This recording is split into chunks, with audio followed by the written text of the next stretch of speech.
Welcome to episode 1 of the DPCast. I am Paul. I am Dan.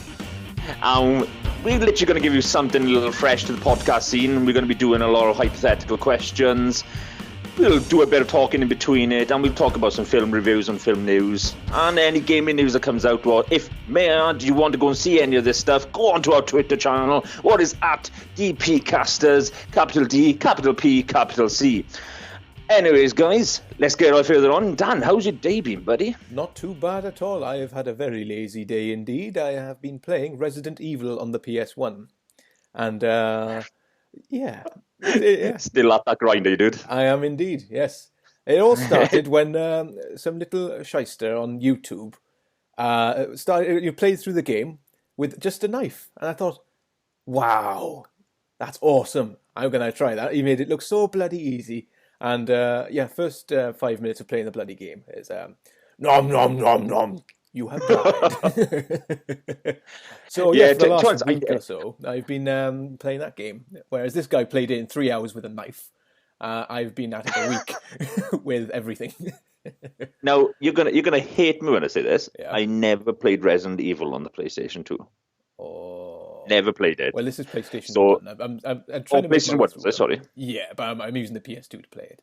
But right, you're playing the cross-platform. Yeah, I couldn't find my PS1. It's probably in the bin somewhere. So.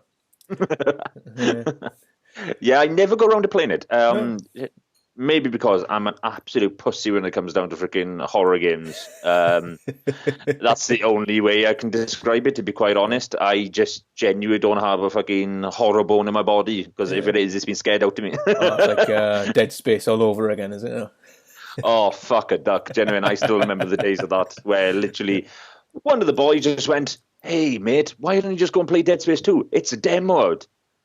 I'm not good at that kind of games. No, try it. It's a good game. Okay, I'll try it. Remember putting on my brand new Turtle Beaches. Other headsets are available. And, dude, I placed them on. I was there, okay, what the fuck are they on about here? Casually roaming through. I just remember a door opening and I went, fuck, there's nothing going on here. Plodding about. And then something came from behind me, killed me. And I think I screamed like a little girl. What, to be honest, woke up the neighbours. I think I heard you. I live 5 miles away. What was that? It sounded like a little girl screaming somewhere. Oh yeah, it was I literally had to go and check my pants. I think I had a brown pebble in it. It literally, oh damn, dude, genuine. Bad times. I've never touched it ever again. Genuinely, one of the kind of games I just can't go back to again. I don't have that horror bone in my body. Like I'm a sick bastard. See, I love the horrors. I love the gore. You know, but show me any gore in real life, and I'm a little wimp that's gone pale, and I'm doing the fetal position in the toilet. You know. See, that's really peculiar. Like how our lives are totally in two different concepts. There is that you love the horror, yet seeing a real life, like maybe like a proper scarring, like problem, and you go, oh shit, I can't touch that. Like maybe too much blood or something. A little nick in the finger. I can cope with it, like a little cut or something. Like, oh, that's a nasty nick. No, it's a big gash. Dear. But someone gets their bloody finger amputated or something, which has happened in the past. I went pale and I had to go and sit down. But I can sit through the bloody Saw films, all 7 or 8 of them, no problem at all. And but I can't even sit through a Final Destination movie, and yet in them circumstances, I'm actually quite decent. It's talk about a reverse psychology and how isn't everything like it just one works on one works on the other. Like it's fucking peculiar. So what we're gonna have to do is get something like Paranormal Activity and put like a bloody face cam on you, and a live feed of you watching a horror film. Put a fucking live feed in my kegs too, as you watch I fill it. Honestly, all kegs cam. If you want to press the red button right now, is getting somewhat sweaty at the moment as the suspense is building in the film, and as we see on the television screen, a ghost is just tippy-toeing his way into the bedroom where the married couple are sleeping. Returning to the crevice cam. Yes, there's definitely some feces present there. Yes. Anyway, that's just a small sample of what we'd see. Yeah, totally. Freaking, it'd be a podcast and a video cast all in one. Yeah. Freaking. Anywho's, let's Anyway. start getting on with the show. So the first segment of our show we're going to be doing each and every week. It's a hypothetical question that we place among each other that we talk as a group. And this week, our hypothetical question is, if you could change sex for a week, would you do it? And do you think it's easier being a male or female? This is interesting. Okay. You go, Dan. You hit to the park, boy. Go on. Right. I'll follow your lead. Fair enough. Well, I'd say yes. I would change to a female for a week, just see what it's like. I'm not too sure about a whole week though. That's a long time if you don't enjoy it, isn't it? You know, but that's where it gets really interesting, see, because naturally, a lot of stuff can happen in a week. Like, you think of a day, I'm not gonna lie, if you said a day, I would go filthy. Honest to God, I put everything up me. Honest to God, I would try every goddamn thing. Yeah. But when you say a week, like you can't do that anymore. Like, you could do that on day 7, but then you'd probably get a little wiser by day 7. So like day 1, 2, and 3, you're like, you've got to work out, like, you know, I've still got to see people in between this time. You know, you can't have a 7-day sex orgy with yourself. You'd have to take a week off work for a start, and bloody hell, you'd be sore by the end of it if you did all that all week. So. Oh, genuine. But imagine now if them sores come back with you, like. You get every pain that you put yourself through in that body, thinking, oh, you know, 7 days of this pain, bagging, and then day 7 you go back to your normal body, but that pain comes with you, and you're like, feels like someone's shoved a piano up your what's it called, the urethra? Is it the male pee thingy? To be honest, dude, you shove a piano up an urethra or your anus, one of them's going to hurt. Yeah, one more than the other, I reckon. So, would you do it? Oh yeah, well, if it's only for a week, then I suppose if I don't like it, I have to brave it out. But yeah, I'd be a total pervert for a week. I think, you know, it'd just be. Yeah, I'm on the same concept as you, Dan. Then again, what if I'm minging as a female? You know, I think we gotta try. I think in that concept, everybody thinks, yeah, why not? Come on now, like, everybody's got the inquisitive mind in their head. As much as every girl wants to know if they had a penis, and freaking every man wants to know if they had a vag, what the hell they would do for a day. It's one of them questions that always goes around somebody's mind. Yeah. But the next part is quite intriguing. Is, do you think it's easier being a male or female? I say it's easier being a male physically, but through life socially, I'd probably say it's easier being a woman. Oh, that's a very interesting point.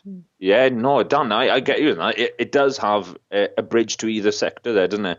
Like, yeah, in easier being a biological wise, yeah, male, defo, straight down the line.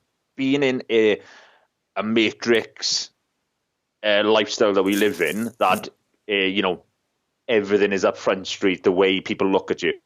Yeah, female is so much. I know females do state the fact that, you know, it's hard being what you do, but it does lead down to the bracket that a female does have a lot more to say yes or no, where we look like the perverts straight off the bat. So in a matrix life world, yeah, a female is that bit. So yeah, I can totally see where you're coming on that one. It's like both of them do have a bridge on both aspects there. Yeah, especially this day and age. Well, back in the day, I'd say it was bloody hard to be a woman because it was always the men who was dominant. But this day and age, where, you know, the females are getting the priorities, you know, same with, you know, sexuality, that kind of thing. You know, it's like it seems like the minority is trying to given a push forward now, isn't it? So. Yeah, no, even though the women are not the minority, it's it's like, yeah, they're getting they're becoming more equal now. You know, it's like, even though there's still a bit of diversity going on. Yeah, totally. You know, I'd say it's definitely easier to get shit done as a woman. Yeah, and to be quite honest, I think it's quite up front street knowing when Donald Trump became president, and we all know the controversy between that one. But the next day, when they had the rally, the next day for female, I can totally see, you know, there's such a female uprising of that bracket. I can totally, I can see why they try and level for their own rights. Yeah. There's thousands of people in that same boat, and why not? The end of the day, the way I look at it is that it's as much as tennis players, right? I think that's the best way to look at it. Is that tennis, if females want to be paid the exact same, and they should be, may I add, is that don't do it in sports, because sports is the main thing you look at on a day-to-day basis. Football to cricket to whatever the sport that you have a female concept in. And tennis has been the more upfront street since day one, where you have a female and a men's aspect to it, but the men's get paid more and the females have less sets and get paid less. Where the females know they can do more, they know they can do what they need to do, and yet somehow or another don't get paid on the same bracket. Actually, it's And the same in acting, actually, because there's been a lot of controversy. yeah, Controversy. That's the word I'm looking for. controversy. Controversy, because it's been revealed like how much men got paid on a certain film, and how much women got paid in a certain. Like, say, a woman had a bigger role and a man had a smaller role. The man still got paid more than the leading woman or whatever like that. And so there's still still a lot of diversity and shit like that in the world. Yeah, But yeah, at the same time, I'd say it's easy to be a woman. yeah, it is. It is because I think society makes it that way. Yeah. I think society makes it to the bracket. They try and put like that concept onto it, and I think the females are trying to get to that bracket where treat us in the right light, not in the kind of like, oh, look at that kind of aspect. Yeah.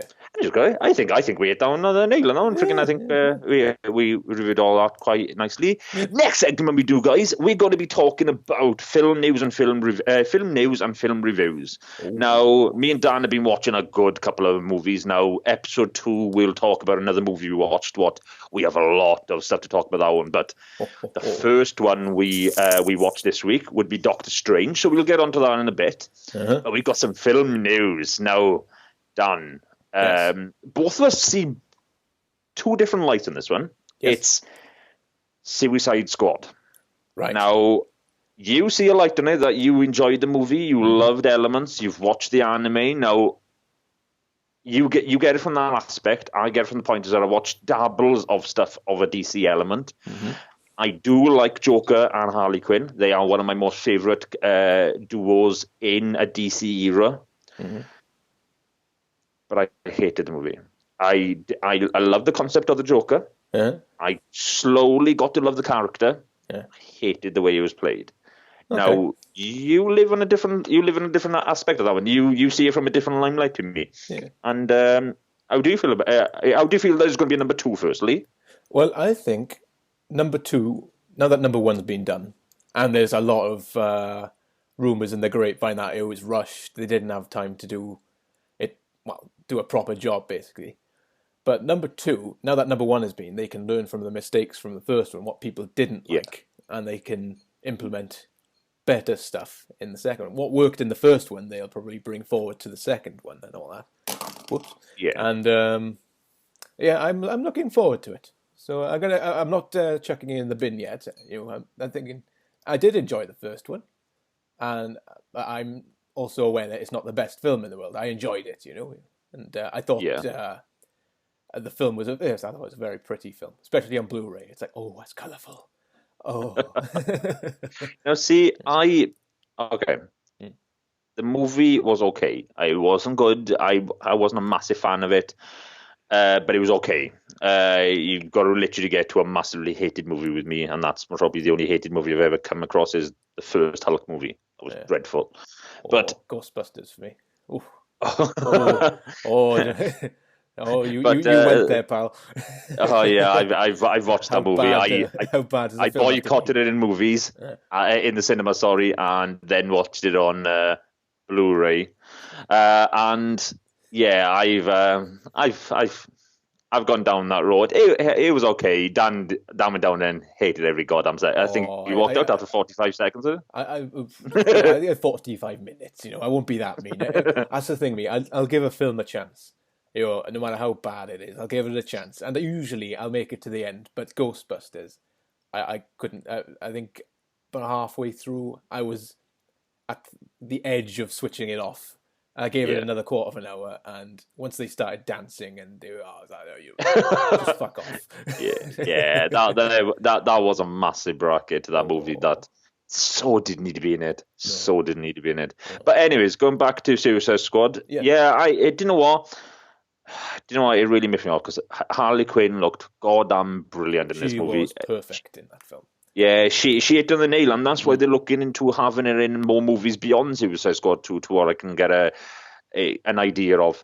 But the annoying part about it is that, to me, you like these segments. I found them a bit cringy and didn't need to be in it. And that was like, they're in the base camp, and Harley Quinn's doing the little voice in my head that telling me to kill everybody, and she's doing that, and she pulls out the suit, and do you know what, dude? Oh, I had a smile on my face at that point, because it was funny, it was a Harley Quinn moment, and then she pulls out the suit, and you're like, oh, that's the suit, that's a circus suit, and I was like, it's the original one. Yeah. Wow, yeah, exactly, and then they kind of cut to a sequence then, like only about 10-15 minutes down the movie of it, and then you see a cut sequence of her with Joker in the suit. And to me, it was okay. You enjoyed that element. I just didn't see. Dude, I just didn't get it. Like, I didn't see why it needed to be in there.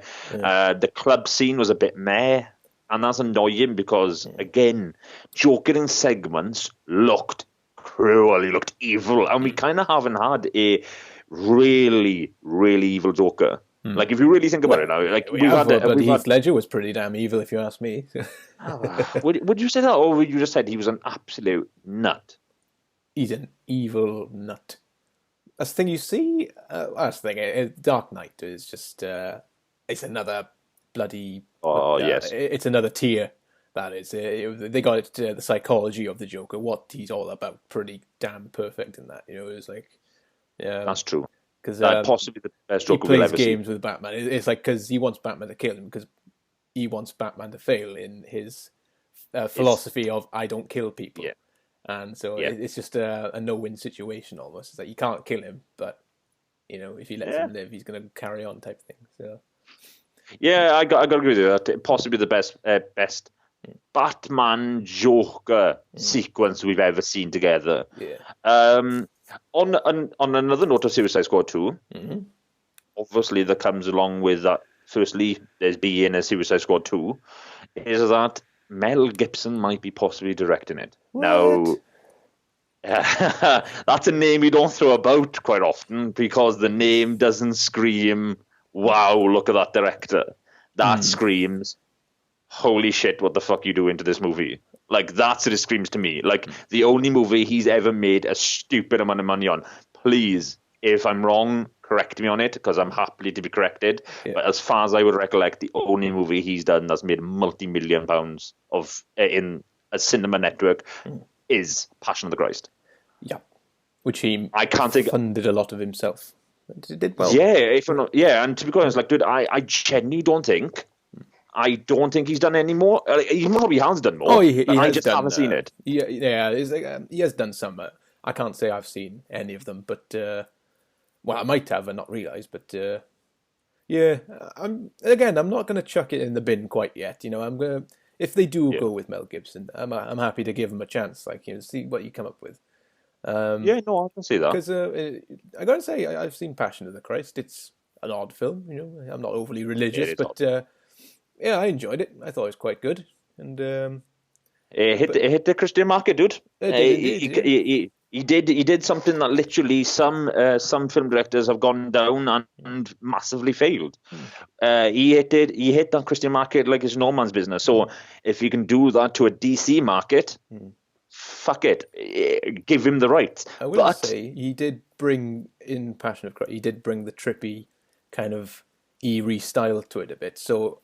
I think he is capable of like Suicide Squad. If it's the first one, it's not your run-of-the-mill film. It's very kind of flashy and sometimes psychological and stuff like that. I'm sure you can go very down that road if you needed to. So, well, to be honest, maybe because as we're just talking there now, I just totally spaced on one movie that he is bringing out now. May I add, I don't know the name of the movie. I just remember watching it, Jimmy Kimmel, and he's got the guy from Spider-Man, not the new Spider-Man. The one before that is what's Garfield, the guy? is it? Andrew Garfield. Is that's Andrew it. Garfield? He's in the movie with him. Yeah, I'm sure it is. Yeah, I think you got the name. Yeah, and he's in this new movie now. Was you searching for that name, Dan? Maybe you can have a look, see what the movie that Mel Gibson's directing is. Because this one is having high reviews over. I'm sure it's a war movie, if I'm not mistaken. So hang on. maybe this is. He did. Was it Thin Red Line that Mel Gibson did? It was. Hang on, let's have a look at his IMDb page now and see what this Boyle's been up to. Yeah, to me, the only one I've heard is the one that I've seen. He was on Jimmy Kimmel a day back, and he was pretty much pumping it out because it's in cinemas. Yeah. And it seems to be going down pretty damn decently. But for the life of me, I didn't put Mel Gibson to it straight off the bat. You know, it sort of straight to me went to the to the actors inside it. Like Mel Gibson's been keeping him very much a foot outside that movie industry, and if needs to be brought forward, I think he has, because he is a name. I mean, you put the name Mel Gibson onto something, it's going to cause controversy, or in the other bracket, could cause a massive direction to go in. Yeah. Oh, he directed Braveheart as well. Really? Did he? Yeah. He directed it. He was in that as well, wasn't he? Yeah, he was indeed. Yeah. I think it's Hacksaw Ridge is the new one he's done. That's the one, Hacksaw Ridge. Yeah, that's the one. I've been my brain what the name was it. Yeah. Did he really do do Braveheart? Yeah, according to IMDb here, he's got 8 credits as a director, and one of them is Braveheart. Wow. Yeah. Well, guys, I'm happy to be mistaken wrong. If Mel Gibson knocks this movie out of the park, I think he'll have a lot of props given to him. But to me, Braveheart was a long time ago. I think the only one is like this Hacksaw Ridge is his newest vision. To me, why go down this route into DC, knowing we haven't had a very successful DC movie, nothing close to a Marvel industry movie at the moment with DC, and there's a lot of times for him to be shat on in this movie than it is for him to get propped up, and to me, I wouldn't take that risk. Obviously, I know he's a risk taker by some of the stuff he said in media, movies he's made, but damn, I think this one's a massive career decision. I mean, dude, some directors have literally been made and lost in these kind of movies. I mean, where you don't even hear them beyond the bracket. Oh, definitely. Well, actually, quite a few directors have gone from, say, a normal drama type film onto a superhero film. It's like, oh, he did it. And it's been very successful. Oh, totally. I can't think of any on the top of my head, but it is possible. And the end of the day, nothing's out of the realm of possibility. But I'm excited in the same time as well. I'm hoping to God it's not piss poor as the first one, as far as I've seen it as it anyways. Yeah. But at the same time as well, I'm just hoping it's going to be a decent movie. Again, I'm not going with any hype about it, so I might enjoy it a little more this time, maybe. And knowing Mel Gibson's directed, I think there's a lot of flaws that could happen in this movie. Oh, yeah. But to go off this point of Suicide Squad to a smidge, is that there's one guy that's in Suicide Squad, and we're looking at a solo movie, and was in the coming Justice League and in Superman versus Batman. Now, Ben Affleck doesn't want to play Batman anymore. Yeah, I mean, is it me, Dan? But he played a fucking good role in Superman vs. Batman. Now, there's a lot of hate about that movie, and I loved him as a Batman. He was the only saving grace to me in that movie. Oh, I did love that movie, but I will agree. He was a fantastic Batman, and still is until further notice, really. But yeah, he is a fantastic Batman at the moment.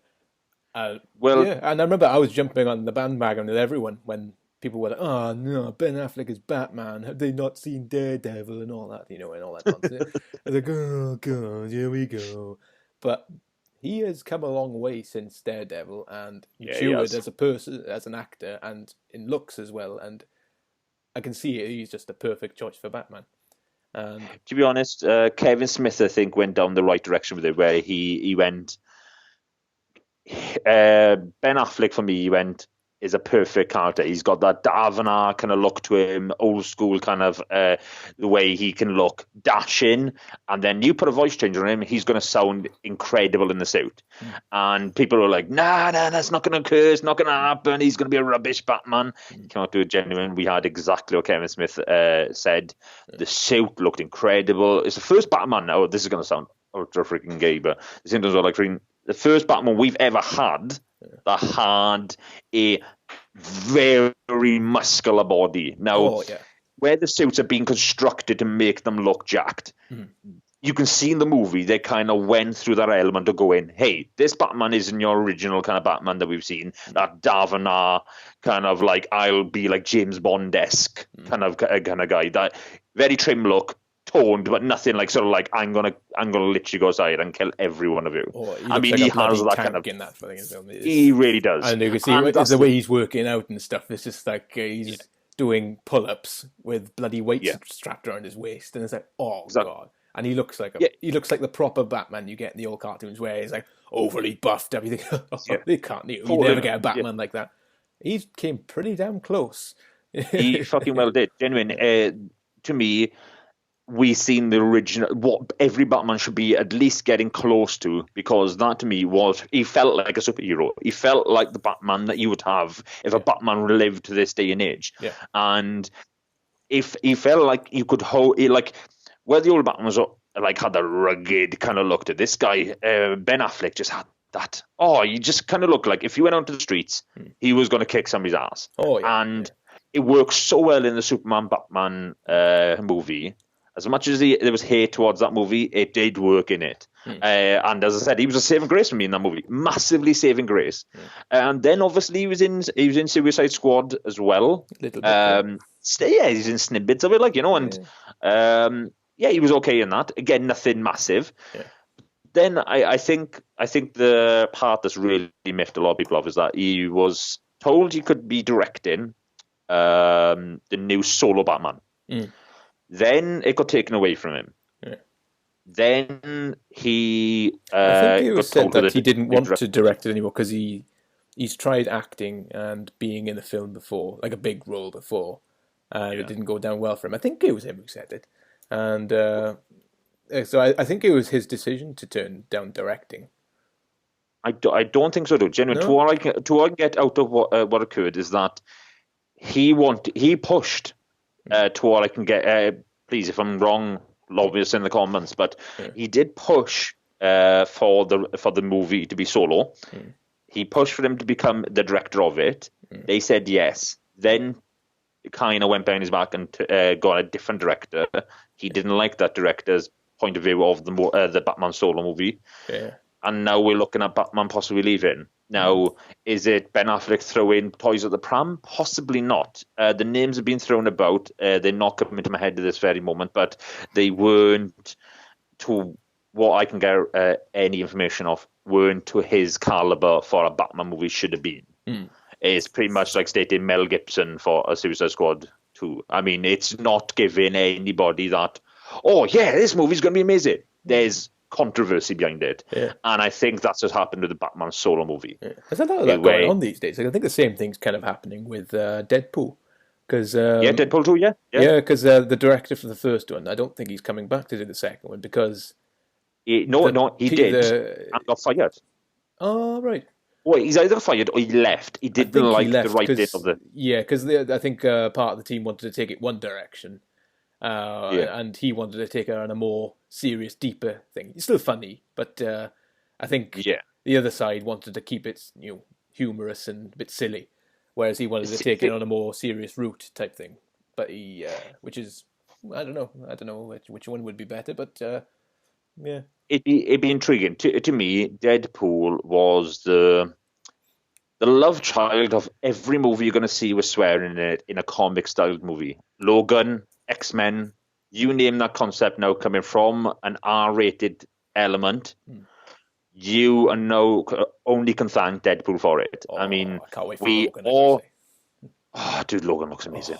It genuinely looks good. The trailer is just awesome. And have they got Johnny Cash? That's his last song before he died a few months later, I think. So Is it? Yeah, yeah. I didn't realise It's kind of a bit poetic, really, Fit in, because it's the last one you're going to see Logan. Hugh Jackman in, because this is the Wow. last one, and it's the last song Johnny Cash did before he died. And it was like, unless Shit, I didn't realise that. That's actually a unless it's a little really cool clue, concept. yeah, unless it's a little clue that Logan's going to die, Wolverine's going to die, perhaps, because he's mortal now, isn't he? Yeah, you're right, yeah, but well, he is and he isn't. Mm. They might be on the same route. You might be on the right path, just down a different direction. Is that Xavier might be the last? Now, yeah, it's the last movie, so you could be on the right route to that one, but we do see him burying somebody at one stage, and to what I can get out of the trailers, they're not burying any form of Wolverine or X-23. It's Oh, Xavier. Patrick Stewart, he'll be back. He's done it before in X-Men. He was Yeah, but pulverized into a million tiny little pieces. He'll be back. Oh, he's fine. no, yeah, but Jean-Luc. saying that it's depending what era he'll be back in. Yeah. Because remember now, like there is so many X-Men segments and films and roots. Oh my god! And in that movie, they just need to destroy everything of X-Men and start fresh. Just start one story base, get it straight into it. And the annoying part about it, Dan, right? They could have really done this well, running up to Avengers, handed some rights over to Disney, and done them in Avengers part two, if I'm not mistaken. I was going to say part B, but it's part two. Well, get this in, right? I read today. Oh, I didn't read today. I was watching a video on the Nerdist, and for Avengers: Infinity War Part A. Yeah. Oh, part one. There's meant to be over 64 characters in it. Bloody hell. That is bonkers, isn't it? Yeah. And the great thing about that is like it could work because you don't need to set up any stories for these characters because they've already done it in the previous films. That's the beauty. They could just show up and do their thing, and off they go. It's like, I know him. Great. Off you go then. You don't need any backstory because we've already had it. Nope. It's like that was the problem with stuff like Spider-Man 3 with Tobey Maguire in it. It was about 3 or 4 different villains in there. It was cram-packed. We had about 4 different origin stories for these villains, and I still enjoyed it a little bit. Cough. Cough. A lot of people hate that film, but I thought it was fun. It's okay. Yeah, I thought it was fun. Anyway, back to the strike. Yeah, but freaking with the Avengers, dude, for them to have so many characters really gives them massive props to go, hey, we've built such a universe here. We can do this. And do it in such style, too. I mean, may as well, we still haven't seen Captain Marvel. Oh, she'll be having a movie now next year, I want to state. Next year. That. Yeah. Yeah, I think it's next year. I need to look at the listings because they obviously they got so many of them listings for all the DC and Marvel movies coming up. But I'm sure Captain Marvel is going to be one next year. Now, towards talk, she's going to be in the new Infinity War. Oh. Now it could be part 2, could be part 1. We're not sure. I think there's going to be more for part 2 than it is for part 1. I think they're going to really run up to where Vision's probably going to die in part 1. So then part 2, the team are back together. They've unified over a death, and only because he's a part of the Infinity Stones. Vision is one of the 5. Well, he's going to have that ripped out of his head, isn't he? So exactly. So there's going to be something grim over part 1 that's going to end such suddenly. You're going to end up wanting to watch part 2. Yeah. And to me, you're going to either have Vision there, Scarlet Witch is either on the other side too. No, remember now they both split to an element, but still have a love between them. There's going to be a massive part of this that movie where you're going to see sort of heart wrenching. Oh my God, they've killed Vision, and then goes on a part 2. That's my view. I don't know anything but that, but that's my point of view towards it. Anyways, that's an awesome segment to go into the film that we watched this week, and that is Doctor Strange. Yeah. Now, baby. we are going to be giving a couple of spoilers here. If you haven't watched it by now, you need to. Yes. It's shame on you. Yeah, shame on you if you haven't. Me and Dan are in a shameful light knowing we've only just watched it, but we're busy guys. But How do you feel about it, Dan? Genuinely, I thought it was an amazing movie. I loved it. I thought at first it took a while for me to get used to Benedict Cumberbatch's American Yeah. accent, because I think I know him as Sherlock and a few other British films, and where he's British, he's a British man, full on. But Yeah, sure. here he is with an American accent, and that's going to take some getting used to. I did get used to it, and It wasn't too shabby though. yeah, it was Friggin', I tell you what for some people who do it. he reminded me of Hugh Laurie in House, because that's another one I can't get used to. Because he does a brilliant American accent, but he's someone I think of so much as British. I can't get used to it. And that's why I haven't watched House, because it annoys me a bit, the accent. It's like, sorry, no, you're British. No. But yeah, he was all right. For Doctor Strange, it was brilliant, And I just loved the special effects in that. It was so bloody trippy. I loved it. It was cracking. Yeah. I'm not gonna lie, they built the character amazingly to me. Yeah. And to me, it was a show like when me and my partner watched it. When we watched it, she just wouldn't get into it for the first 30, 40 minutes, and I was there, but maybe because I was seeing parts and pieces that maybe she wasn't. Yeah. But she still stayed all the way through it. It hit the very end, and she loved it. But there was that part where you're building a character that I found quite intriguing, yet still kept people in seats. Yeah. Because at the end of the day, when it comes to my partner Jane Friggin, she just fucking hates some starts of movies, and she'll be gone by the time it gets good. Yeah. She stayed this one. She wanted to love it. She did love it by end. Yeah. And there must have been a form of element to keep her in the seat. And naturally, that was to me a great build to a good character. They built it up to they had a nice steady base of action to then build it up to the final scene. Marvel do that fucking phenomenally. Oh, yeah. The only thing that does scare me, Dan, is that we don't know what's next for him. Now, well, he's got to be in Infinity Wars, because he's got one of the stones, isn't he? Yes. Now, there's two elements here. Spoiler here. Yeah. At the end of Doctor Strange, you see him out talking to Thor. Oh, yeah. Now, I won't say why, because that would be a hell of a spoiler.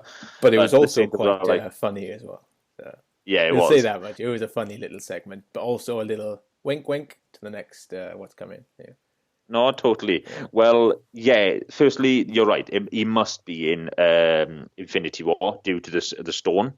What really starts to make you think if he survives either, because his necklace is his power. It's part of his power. Yeah. It's not. I think they bond with their trinkets or something like that. The trinkets choose them.